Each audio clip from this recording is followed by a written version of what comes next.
السلام علیکم ملګرو، زه یم ابرار او تاسو ګورئ ابرار کرکټ ټي وي. ملګرو څنګه چې تاسو پته چې د انګلند او آیرلند د سیریز دپاره د پاکستان T20 سکواډ اعلان شوی دی او پاکستان لا تر اوسه پورې د ورلډ کپ دپاره خپل سکواډ نه دی اعلان کړی، خو د آیرلند او انګلند دپاره چې کوم سکواډ اعلان شوی دی نو په دې سکواډ کې محمد وسیم جونیئر او محمد حارث نشته دی چې رمیز راجا په دې باندې ډېر سخت غوسه شوی دی ځکه چې د محمد حارث جوړیږي په ټیم کې حق جوړیږي ځکه چې محمد حارث بهترین پلیر دی، خاص کر محمد حارث د T20 یو بهترین بیټسمن دی او بهترین پلیر دی.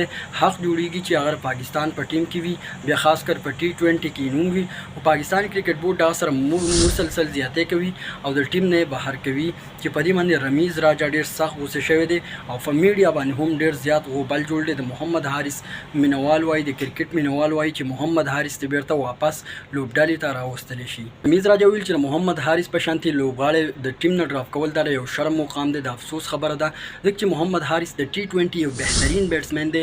فکر و چې د آیرلند انګلند سیریز کې پر روان دی ورلډ کپ کې د پاکستان د طرفه فخر زمان او محمد حارث په اوپننګ کولې بیا چې کوم دی پاکستان کولې شو چې نور لوبډالو ته غټو لوبډالو ته په دې ورلډ کپ کې ماتې ورکړې وي ځکه څنګه چې تاسو پته چې محمد حارث هم تیز بیټسمن دی او فخر زمان هم تیز بیټسمن دی او په T20 کرکټ کې زیات تر تیز بیټینګ په کار باندې راځي نو بیا چې کوم دی پاکستان کرکټ ټیم ورلډ کپ هم ګټلی شو. دا رمیز راجا بیان جاری کړل. رمیز راجا دا ویلي چې د ورلډ کپ لپاره کوم سکواډ اعلانېږي نو پاکستان کرکټ ټیم منیجمنت له پکار ده چې محمد حارث دوباره لوبډالې ته راولي او په T20 کې ولا بیرته دوباره د اوپننګ ځای ورکړي. محمد حارث کولی شي چې په پاور پلی کې تیز بیټینګ وکړي او روان بیټسمنانو ته لاره صفا کړي او پاکستان کرکټ ټیم زیات رنزونه وکړي نو بیا پاکستان کرکټ ټیم کولی شي چې نورو غټو لوبډالو ته په ورلډ کپ کې شکست او ماتې ورکړي. او دې نه علاوه که تاسو وګورئ نو د پاکستان کوم سکواډ چې اعلان شوی دی د آیرلند او انګلند خلاف او هالند کې د ورلډ کپ دپاره به هم دغه سکواډ وي نو په دې کې زیات تر شپاړسي لوبغاړي دي.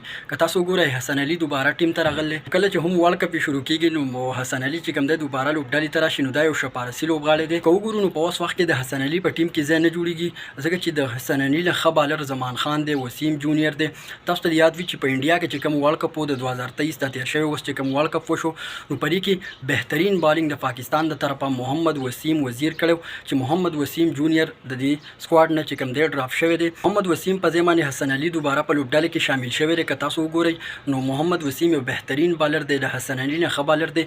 محمد وسیم وزیر په 140 سپیډ کې بالینګ کوي، 140 پورې سپیډ لري. او که تاسو وګورئ نو محمد وسیم وزیر ریوارډ سوینګ آوټ سوینګ او انګ سوینګ بالینګ کې هم ډېر مهارت او تجربه لري او بهترین بالر دی. نو د حسن علي په ځای باندې محمد وسیم جونیئر پکار دی چې دا محمد وسیم جونیئر زمان خان سره زیاتې دی او حسن علي دوباره لوبډالې ته راغلی دی. تاسو په دې په باره کې سره څه نظر لرئ چې حسن علي په لوبډالې کې پکارو یا زمان خان یا محمد وسیم جونیئر؟ دې نه علاوه رمیز راجا، شاهد افریدي داسې نورو لوبغاړو هم خبره کړې ده چې محمد حارث ته بیرته زر تر زره لوبډالې ته راوستلی شي ځکه چې محمد حارث د T20 کرکټ یو بهترین او تکړه لوبغاړی دی. څنګه چې تاسو معلومه ده چې د انګلند او آیرلند خلاف چې کوم سکواډ اعلان شوی دی د پاکستان د T20 همدا سکواډ به د ورلډ کپ دپاره دوباره اعلانېږي. په دوه درې لوبغاړي بدلیږي، نور به د T20 ورلډ کپ دپاره همدا سکواډ وي د پاکستان. او که چېرته د پینس د طرفه په پاکستان کرکټ بورډ باندې فریشر راغی نو بیا انشاءالله امید دی چې محمد حارث، وسیم جونیئر یا زمان خان په دې دوه درې لوبغاړو کې دوه لوبغاړي بیرته لوبډالې ته رادننه شي. تاسو په خیال د پاکستان د ورلډ کپ په سکواډ کې محمد حارث، محمد وسیم جونیئر او زمان خان فکار دی او کنه؟ دې باره کې تاسو کمنټ ضروري وکړئ، خپل رائے را سره ضروري شیر کړئ. باقي داسې نور کرکټ معلومات لپاره زموږ سره اوسئ. ملاویږو بل ویډیو کې. د الله په امان.